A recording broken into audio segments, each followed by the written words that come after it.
Good day everyone. This is my individual presentation for the Contemporary World Final Examination. This presentation is about raising awareness on Sustainable Development Goals or SDGs.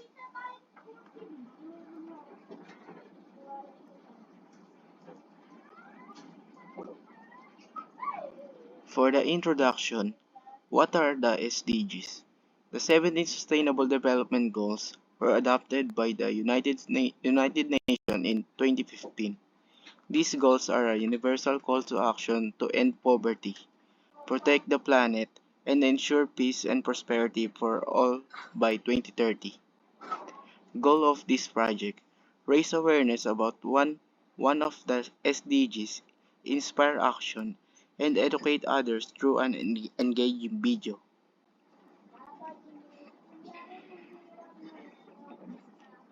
SDG 13 Climate Action. Why I chose it. Climate change is a global issue that impacts all life on Earth.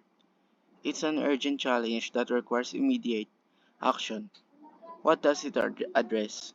Reducing greenhouse gas emissions, adapting to climate impacts, protecting vulnerable communities and ecosystems. Relevance to the world. The increasing number of natural disasters, rising sea levels, and environmental degradation highlight the urgent need for climate action.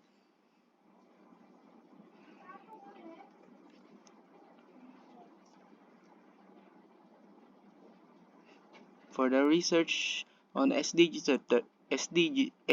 13, what, what problem does it address? The rising global temperatures and extreme weather patterns are threatening the planet ecosystem, food security, and human livelihoods. Why is it important? Climate change affects everyone, particularly vulnerable groups in developing countries. It undermines economic stability, human health, and natural resources.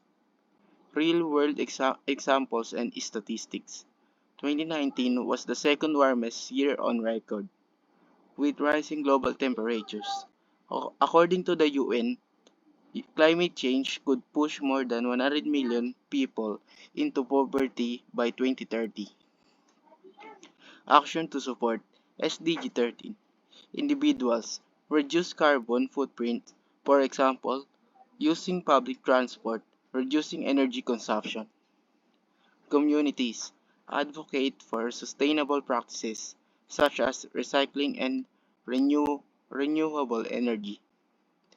Government invest invest in green technologies, implement carbon pricing, and support climate adaptation projects.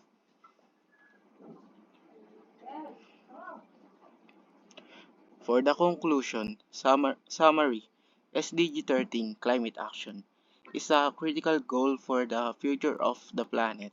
Immediate and collaborative action is needed to combat climate change and mitigate its devastating effects. Call to action.